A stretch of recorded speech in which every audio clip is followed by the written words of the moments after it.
Assalamualaikum warahmatullahi wabarakatuh. Salam sejahtera, selamat pagi. Jumpa lagi dengan saya Pak Fajri.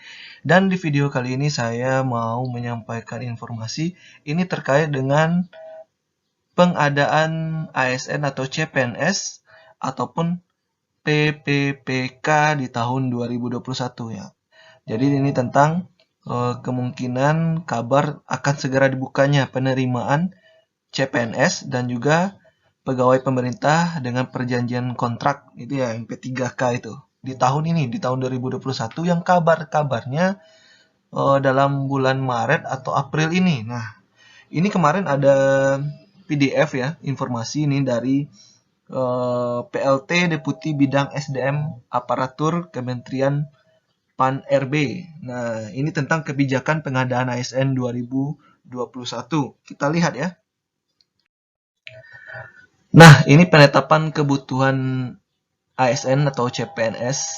Jadi ASN, aparatur sipil negara, ini dibagi dua, yaitu CPNS dengan PPPK atau P3K istilahnya ya. Kayak kota obat gitu kan. Oke, penetapan kebutuhan ASN. Nah, ada yang jalurnya CPNS, kemudian ada jalur P3K. Nah, di sini kita bisa lihat bagaimana kebutuhannya masing-masing, baik PNS maupun P3K tersebut. Nah, kita lihat saja bagian akhirnya. Kebutuhan ASN, baik itu PNS atau P3K, secara nasional ditetapkan oleh Menteri PAN-RB atau Menpan-RB setiap tahun. Memperhatikan, nah ini yang diperhatikan adalah pendapat Menteri Keuangan, juga pertimbangan teknis Kepala Badan Kepegawaian Nasional atau BKN. Nah, jadi sebenarnya kemungkinan tiap tahun itu ada begitu, tapi mungkin jumlahnya nanti yang akan menyesuaikan dan juga formasi-formasinya yang akan menyesuaikan. Mungkin akan ada formasi yang tahun ini ada, tahun nanti tidak ada, atau beberapa tahun lagi mungkin ada lagi begitu ya. Mungkin 2 tahun dia stop dulu formasi tertentu, nah nanti dibuka lagi ya, tergantung itu kebutuhan begitu ya. Oke, kita skip saja, kita langsung kepada yang pentingnya itu. Yang paling penting itu sekarang kita melengkapi apa-apa saja yang dibutuhkan. Nah, kalau yang udah pengalaman mengikuti seleksi CPNS 2 tahun atau bukan 2 tahun ya, 2 kali periode sebelumnya. Nah, ini mungkin sudah ada tuh berkas-berkasnya. Nah, yang belum silahkan dilengkapi kayak scan ijazah, transkrip nilai, mungkin juga SKCK nantinya, dan sertifikat pendidik terutama nih bagi guru-guru. Karena sangat luar biasa ya, Serdik itu, sertifikat pendidik itu. Ketika kalau kita sudah lulus seleksi SKD-nya, mau SKB itu, wah untuk guru itu luar biasa nih. Sertifikat pendidik itu bisa membuat nilai kita langsung 100% gitu kan, nah, luar biasa. Nah, ini dia. Mekanisme pengadaan ASN di tahun 2021 ini meliputi dianalisis oleh Jabatan Analisis Beban Kerja, kemudian diusulkan kebutuhannya ke instansi pemerintah, kemudian ditetapkanlah oleh instansi pemerintah tadi, ditetapkanlah kebutuhannya berapa. Nah, ini oleh Menteri PAN-RB tentunya dengan dengan koordinasi juga dengan Menteri Keuangan dan Kepala Badan Kepegawaian Nasional. Setelah itu baru mereka umumkan formasi apa saja nih yang dibuka, baik pusat maupun daerah. Kemudian seleksi administrasi dilakukan setelah diumumkan formasi-formasi yang dibuka oleh BKN nantinya. Nah, BKN mengumumkan seleksi administrasi juga diadakan. Kemudian setelah seleksi administrasi, yang lulus nanti akan masuk ke seleksi kompetensi. Ada dasar, ada bidang, ada SKD, ada SKB. Nah, itu dia. Baik itu pemerintah pusat ataupun di daerah ya. Nah, ini masih dilakukan oleh BKN.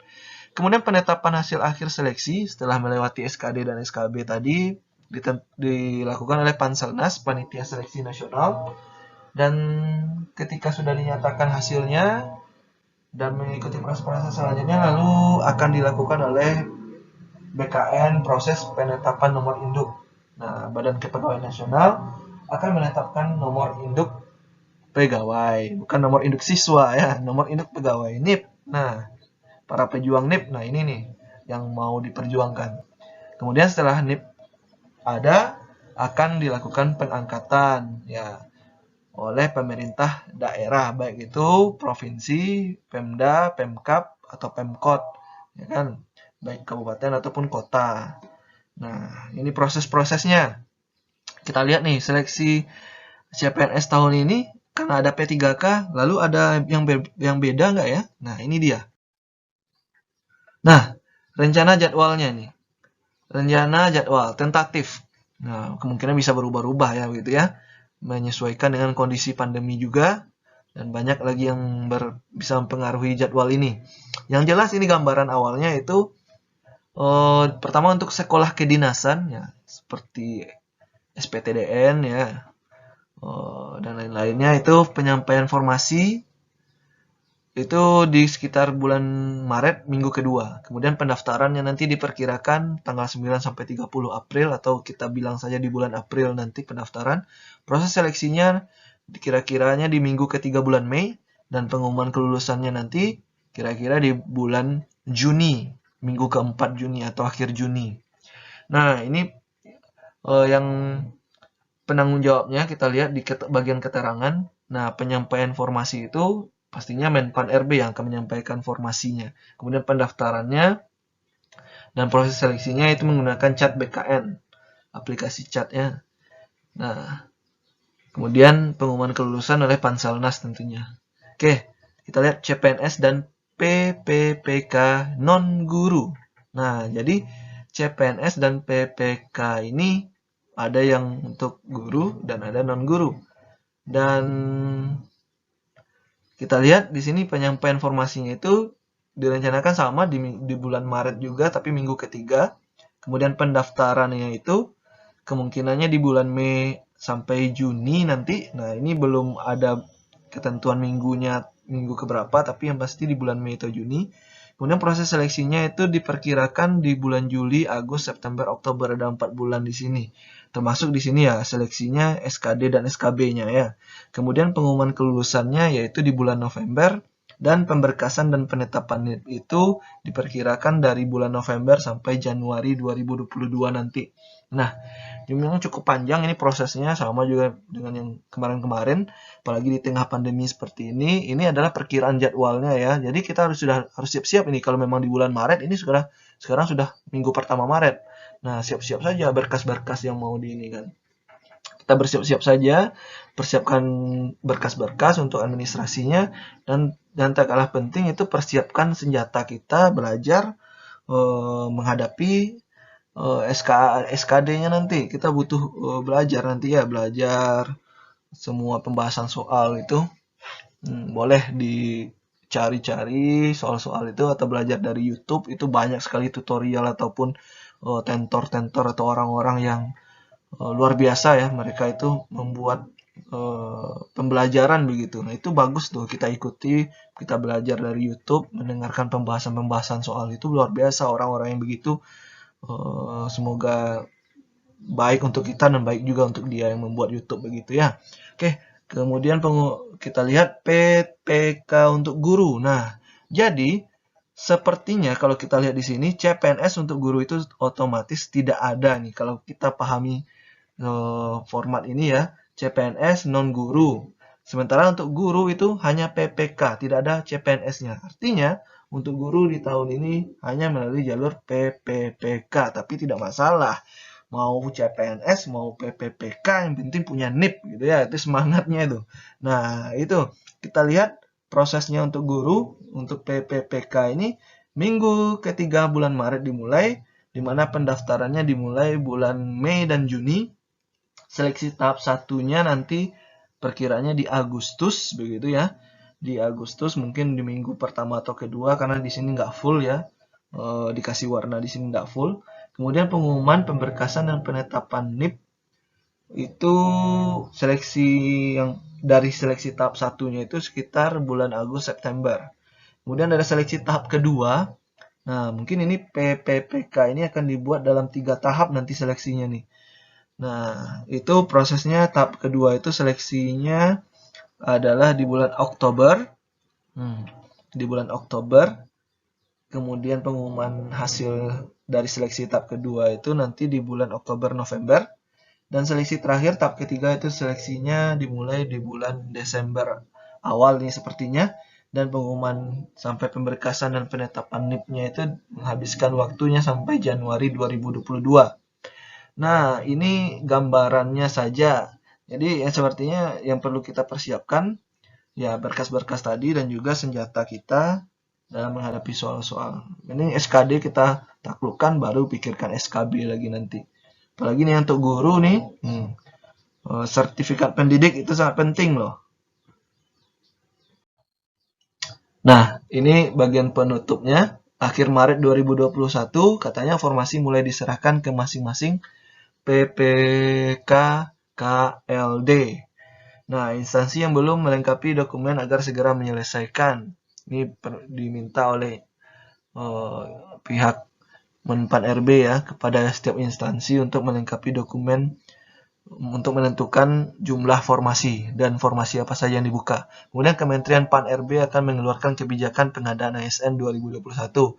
Ini berkaitan dengan SK-nya, SK pengadaannya. Kemudian instansi agar mempersiapkan pelaksanaan seleksi ASN yang adil, objektif, transparan, akuntabel, bebas dari KKN, dan tidak dipungut biaya.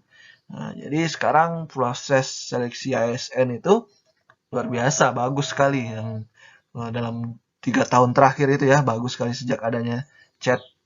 Kemudian sudah mulai bagus-bagus, prosesnya itu sudah mulai diperbaiki, transparan ya. Mudah-mudahan memang benar-benar ASN yang terpilih itu yang benar-benar akan membuat negara ini lebih baik ke depan begitu. Kemudian pelaksanaan seleksi ASN itu untuk non-guru akan menggunakan sistem chat BKN, sementara guru akan menggunakan sistem UNBK, Kemendikbud. Nah, jadi untuk guru nanti seleksinya yang P3K tadi akan menggunakan sistem UNBK Kemendikbud, bukan lagi chat BKN. Nah, ini adalah rencana pengadaan calon ASN 2021. Untuk guru P3K, jumlah kebutuhannya itu sebesar 1 juta formasi. Nah, luar biasa ini, 1 juta formasi guru P3K. Yang mana nanti akan diisi oleh tenaga honorer yang telah terdaftar dalam Dapodik Kemendikbud. Nah, guru-guru honor yang sudah terdaftar di dalam Dapodik, nah ini berpeluang untuk ikut. Kemudian guru honorer X THK2. Nah, guru honorer X THK2 ini bisa langsung. Kemudian lulusan PPG yang sudah PPG yang tidak mengajar saat ini. Nah, nanti berarti semua lulusan PPG yang sudah punya serdik, walaupun tidak mengajar, walaupun tidak terdaftar di Dapodik, walaupun bukan honorer K2 itu bisa ikut di formasi P3K ini. Wah, ini persaingannya luar biasa. Nah, yang punya serdik asal bisa lewati SKD, kesempatan untuk lulus itu luar biasa besar. Kemudian ASN untuk pemerintah daerah, provinsi, kota, ataupun kabupaten yaitu sebesar 189.000 formasi untuk CPNS dan P3K. Ini mengisi jabatan selain guru ya. Yang untuk guru itu banyak tuh, 1 juta. Sementara ini yang 189.000 untuk Pemprov, Pemkop, Pemkot, Pemkap ya, itu hanya 189.000. Dan ASN pemerintah pusat, nah di kementerian dan lembaga untuk CPNS dan P3K juga hanya 83.000 formasi saja. Jadi yang paling besar itu untuk guru P3K, 1 juta. Luar biasa. Makanya persiapkan diri mulai dari sekarang, berkas-berkas, dan juga persiapkan untuk belajar, nonton YouTube tentang pembelajaran pembahasan-pembahasan soal CPNS itu. Kalaupun ada bimbel-bimbelnya, ikuti saja, nggak apa-apa, berkorban, karena nggak ada usaha yang mengkhianati hasil gitu ya. Nggak mungkin kita usahanya 10 gitu minta hasilnya 100 ya, mungkin mustahil. Karena sedangkan orang saja yang sudah berusaha luar biasa kadang di hasilnya masih belum mencapai karena belum rezeki ya. Kita berdoa, berusaha. Nah, itu adalah kewajiban kita. Dan kemudian berserah diri kepada Allah, berikhtiar. Ya, sesuai juga lah dengan kepercayaan kita masing-masing gitu. Bagaimana agama kita memberikan petunjuk. Dan silahkan di-share informasi di channel YouTube saya ini. Ke depan saya juga akan tetap menginformasikan hal-hal yang berkaitan dengan CPNS, CASN begitu ataupun P3K. Semua informasi-informasi terbaru akan saya update terus di sini. di channel Pak Fajri. Oke? Semoga berkah untuk kita semua, berkah untuk saya, berkah untuk para penonton dan pendengar semuanya. Assalamualaikum warahmatullahi wabarakatuh. Salam sejahtera untuk kita semua.